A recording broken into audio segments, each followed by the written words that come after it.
Assalamualaikum warahmatullahi wabarakatuh. Alhamdulillahirabbil alamin wassalatu wassalamu ala asrofil anbiya'i wal mursalin sayyidina wa maulana Muhammadin wa ala alihi wa sahbihi ajmain. Alhamdulillah, kita kemarin membahas tentang istihad tentang waktu sholat apakah sudah masuk ataupun belum. Maka kali ini kita akan membahas tentang diharamkannya melakukan sholat di waktu-waktu tertentu dan juga sholat yang tidak mempunyai sebab. Nah, ini cukup menarik dan memberi wawasan kita akan pentingnya mengetahui waktu sholat dan keharaman sholat. Jadi kalau mencakup hukum itu kan pasti ada yang memperbolehkan dan ada yang tidak diperbolehkan. Artinya ada hadnya. Dikatakan waktu, ya ada waktunya. Tidak serta-merta kita kemudian tanpa mempertimbangkan waktu kemudian kita sholat. Dan ini yang perlu digarisbawahi bahwasanya makanya kita disuruh untuk mengerti, disuruh untuk memahami syariat-syariat yang ada di dalam Islam. Bismillahirrahmanirrahim. Namun ya sebelum kita mulai, kita seharusnya memberikan hadiah Fatihah kepada musannif kitab Al-Muqaddimah Al-Hadramiyah.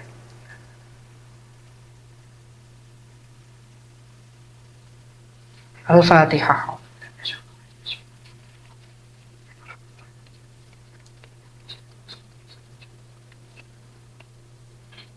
Bismillahirrahmanirrahim. Baik, kita mulai ya. Faslun tahrumu as-salatu fi ghairi harami Makkah. Tahrumu as-salatu fi ghairi harami Makkah. Jadi haramnya salat di selain tanah Mekah. Jadi selain tanah Mekah, jika tidak ada auqat-auqatnya, tidak ada waktunya, ini kita haram melaksanakan salat ini. Apa saja waktunya? Waktu diharamkannya salat di mana saja tempatnya.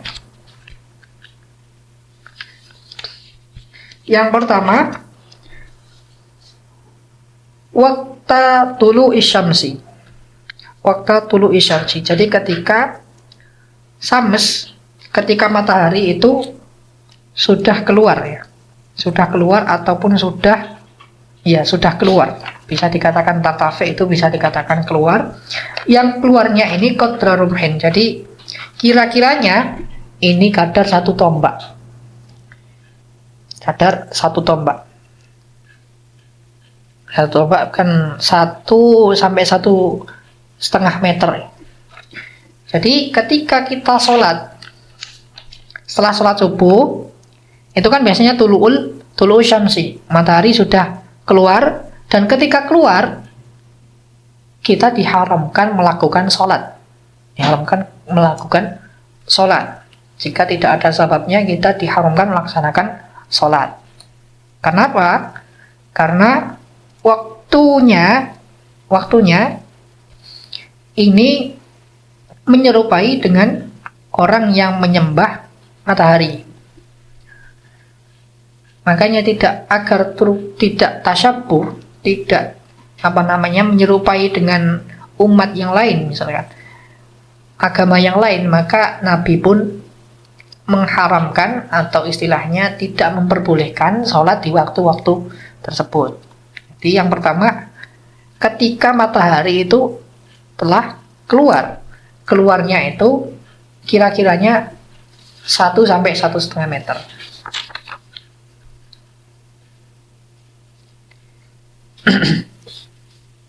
Ketika nanti sudah 1,5 meter lebih misalkan ya, istilahnya ini ketika keluarnya matahari sampai 1,5 meter ini memerlukan waktu kira-kira 15 sampai 20 menit. Jadi kalau sudah waktu sholat subuh sudah habis, matahari sudah keluar, waktunya 15 sampai 20 menit. Nah, ini kita bisa melakukan sholat. Misalkan kita sholat sunnah fajar, kita sholat sunnah duha, dan itu tidak apa-apa. ketika setelah lewatnya waktu ini. setelah keluarnya waktu tulu'us syamsi tadi. Tulu'us syamsi qadra rumhin tadi.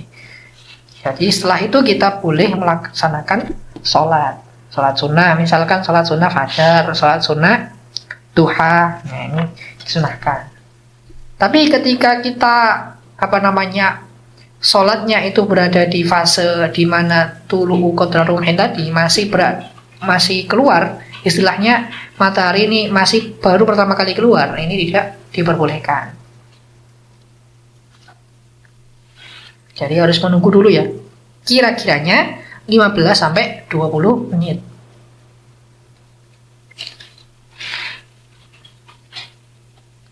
Kemudian waqtal istiwa ila yaumal Jumat. Keharaman yang kedua di selain tanah Makkah yakni waktu istiwa. Si waktu istiwa ini adalah waktu ketika matahari sudah berada di puncak ataupun berada di tengah-tengah langit ya, tengah-tengah langit, berada di puncak atas ubun-ubun kita. Matahari itu berada di situ, istilahnya tengah-tengahnya, istiwa, berada di istiwa, itu diharamkan.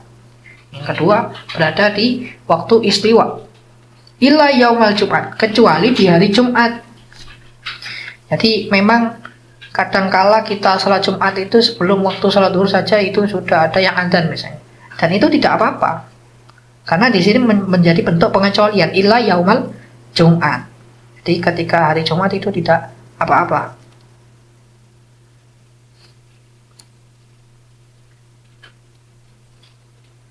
Illa yaumal Jum'ati hatta tazulu, sehingga matahari ini sudah tergelincir. Artinya ketika matahari tergelincir, artinya sudah masuk waktunya sholat zuhur. Nah, ini tidak apa-apa.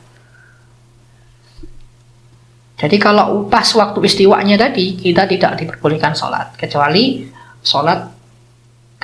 di hari Jumat sampai hatta tazulu, sehingga istiwa itu hilang.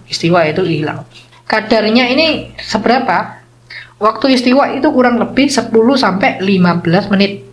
10 sampai 15 menit. Jadi, tapi kalau ada hadis yang mengatakan bahwasanya waktu istiwa Nabi pernah bertanya ke malaikat Jibril, jawabannya Jibril itu la na'am, seperti itu. La na'am. Jadi kadar istiwa, waktu istiwa ini sedikit. Sampai-sampai dikira-kirakan dengan jawaban la na'am. Jibril, apakah sudah masuk waktunya salat zuhur? Jawabannya Jibril tadi seperti itu. La na'am, tidak, iya. Artinya istiwa ini sedikit atau waktunya ini sebentar. Jadi kira-kiranya tadi 10 sampai 15. Sedikit ya. Ini juga tergantung wilayah sebenarnya. Jadi tergantung istiwa ini juga tergantung wilayah. Ada kalanya kan negara-negara yang subnya itu subtropis, satu harinya itu lebih banyak siangnya misalkan. Nah, itu kan istiwanya tambah lama lagi insyaallah. Saya belum pernah soalnya. Itu kan bisa saja kalau di Indonesia ya rentan waktunya 10 sampai 15 menit itu aja. Kalau enaknya seperti itu. Lebih hati-hatinya seperti itu. Nah, atau mungkin dengan khobarul thiqatin di fase sebelumnya sudah waktunya sholat zuhur, itu juga bisa menjadi patokan bahwasanya kita sudah diperkenankan untuk sholat.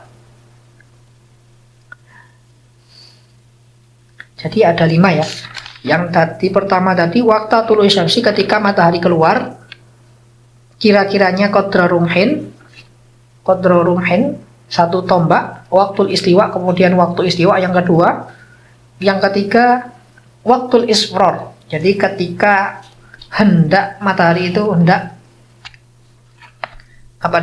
tenggelam, hatta taghrubah, matahari hendak tenggelam. Biasanya di waktu sholat asar jam-jam 4:30 matahari itu kan mengeluarkan cahaya kekuningan ya, biasanya ketika dia biasanya diketahui dengan waktu senja. Nah, waktu senja ini ketika matahari hendak terbenam, ini mengeluarkan cahaya kuning, kita sebut sebagai senja. Dan ketika kita tepat sholat berada di waktu senja ini, misalkan waktu isfrar ini yang dimana tidak ada sebab itu diharamkan.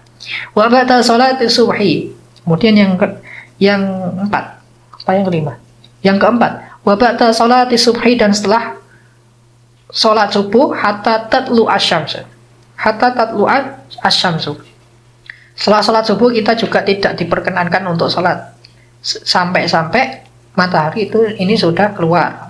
Ya, penjelasan yang tadi sama. Wa ba'da salatil asri, dan setelah salat asar hatta taghruba, sehingga matahari itu benar-benar taghrub, benar-benar tenggelam. Artinya sudah masuk waktunya sholat maghrib. Ketika sudah masuk sholat maghrib, berarti asbabnya kita melaksanakan sholat maghrib ini diperkenankan, tidak diharamkan lagi. Wala yahrumu ma lahu sabab ghairu mutaakhir.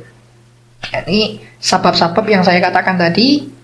Jadi diperbolehkan kita melaksanakan sholat di waktu-waktu tadi, namun memiliki sabab. Sabab istilahnya memiliki sebab, ya seperti itu dalam bahasa Arabnya sabab. Yang sababnya ini ghairu mutaakhir, artinya di awal atau dipengaruhi dulu. Artinya sebabnya ini di awal, ya, bukan di akhir, seperti itu. Wala yahrumu ma lahu sabab ghairu mutaakhir. Jadi sababnya ini berada di awal. Seperti kafaitah, seperti halnya sebabnya kita belum mengqadha sholat. Ya. Ada sholat yang belum kita qadha, kok pas waktunya hatta taghrubu syamsu tadi. Ketika matahari tidak terbenam.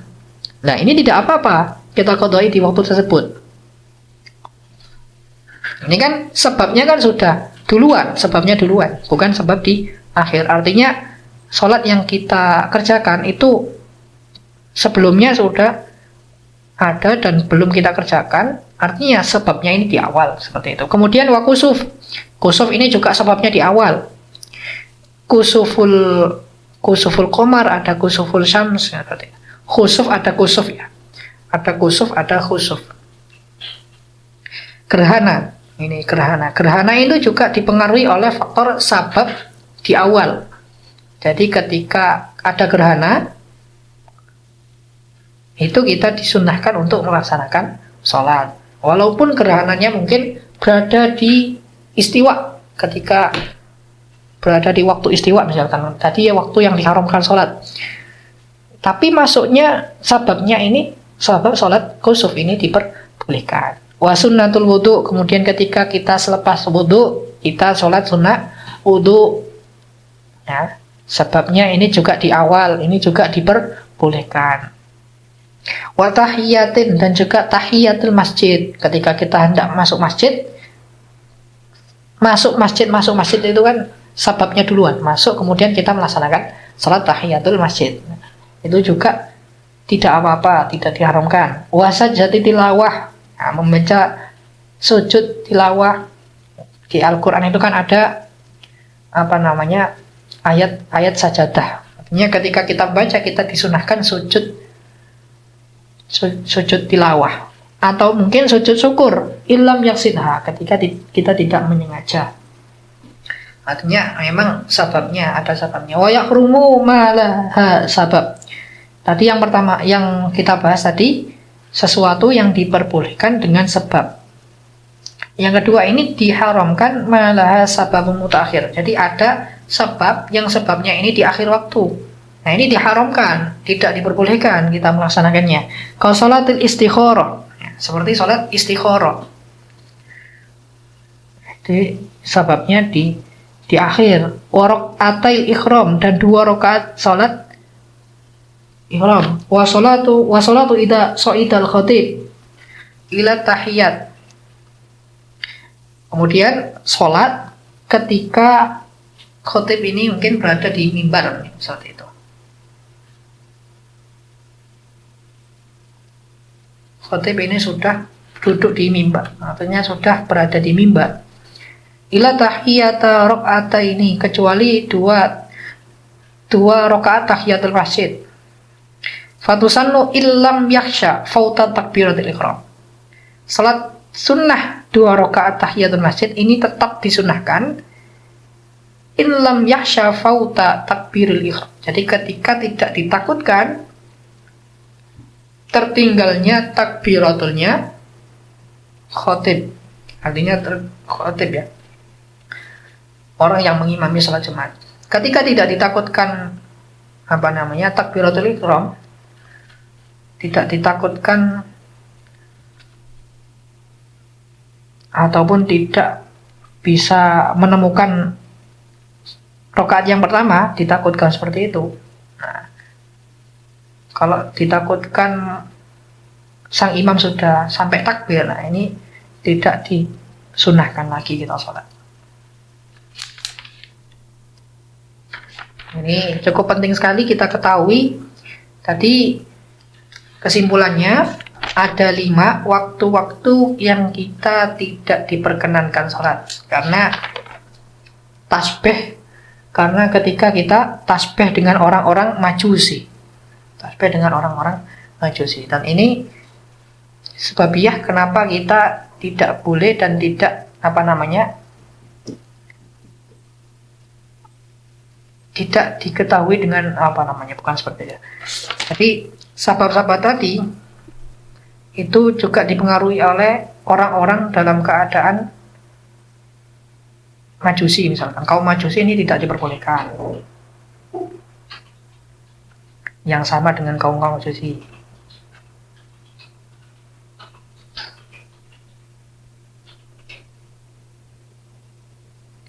Jadi intinya seperti itu, agar kita ketahui ya, kita ketahui bersama bahwasanya sholat itu ada waktu-waktunya. Sholat itu ada waktu-waktunya. Dan patut kita ketahui bersama, ada waktu yang diharamkan sholat, ada waktu yang disunnahkan sholat, ada yang sebabnya di awal, ada yang sebabnya sholat ini di akhir. Ini patut kita ketahui bersama, karena apa? Ini menyangkut ubudiyah kita bersama.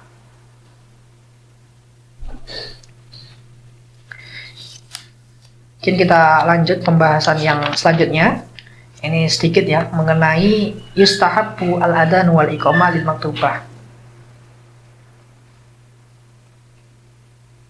Disunnahkannya adzan wal iqamatu dan iqamat lil maktubah untuk salat fardu lil maktubah illam yusalliha bi fa'idatin, ketika yang salatnya ini tidak berada di salat yang qadha. Artinya sunnahnya adzan ini berada di adzan pada saat adail waktu, artinya masuknya waktu sholat ini disunahkannya adzan. Waktunya masuk sholat ini disunahkan adzan, bukan sholatnya ini bukan yang qadha seperti itu. Lirijali walau munfaridan. Kemudian sunnahnya ini juga bagi orang laki-laki walau munfaridan, walaupun seseorang laki-laki tersebut ini cuma satu, jadi nggak punya makmum. Dia misalkan nggak punya makmum, dia tetap disunahkan untuk adzan. Walau samial adzan, walaupun yang mendengar ini ya cuma orangnya sendiri gitu. Atau mungkin mendengar adzan yang lain dari misalkan di sekitarnya kan ada musola atau masjid. Ini juga dia sudah mendengar adzan, dia tetap disunahkan untuk adzan. Jadi seperti itu ya. Jadi dalam rangka i'lam kalimatullah. Jadi dalam rangka i'lam kalimatullah.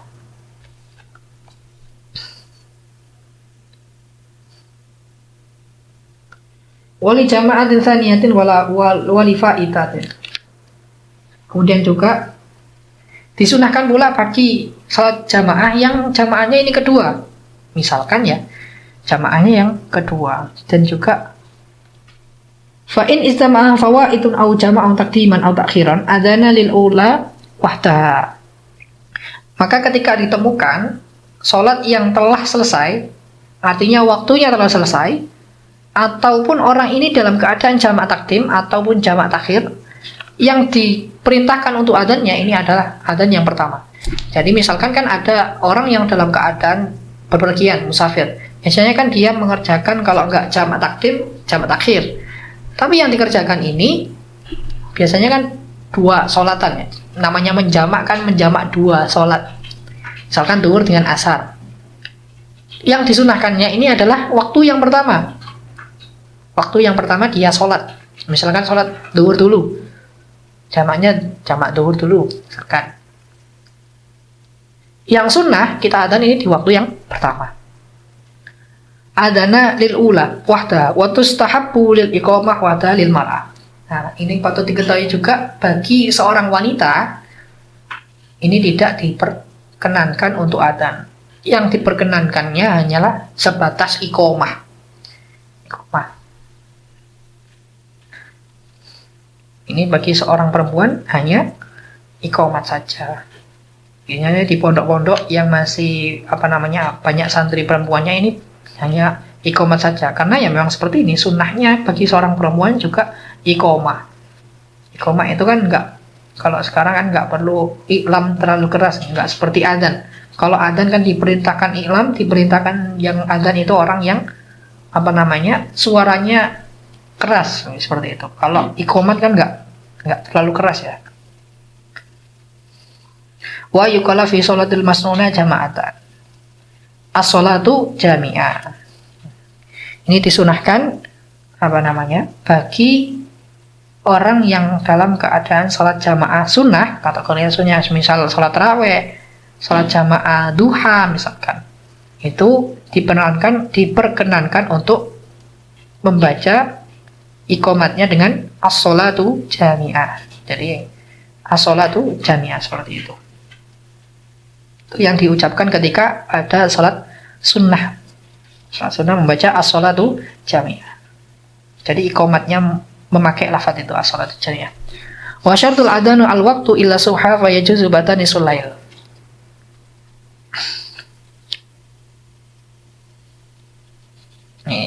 Ini membahas tentang syarat-syaratnya. Mungkin kita membahas di pertemuan yang selanjutnya. Kan kita bahas di pertemuan selanjutnya. Karena mengingat waktu kita, ya, kita juga sudah melewati fasal tentang keharuman waktu sholat tadi. Kita juga membahas tentang kesunannya adzan dan juga membahas tentang di mana dan tempatnya. Mungkin kita gali lebih dalam terkait adzan ini, ya. Seperti itu. Kurang lebihnya dari saya. Wal afu minkum. Assalamualaikum warahmatullahi wabarakatuh.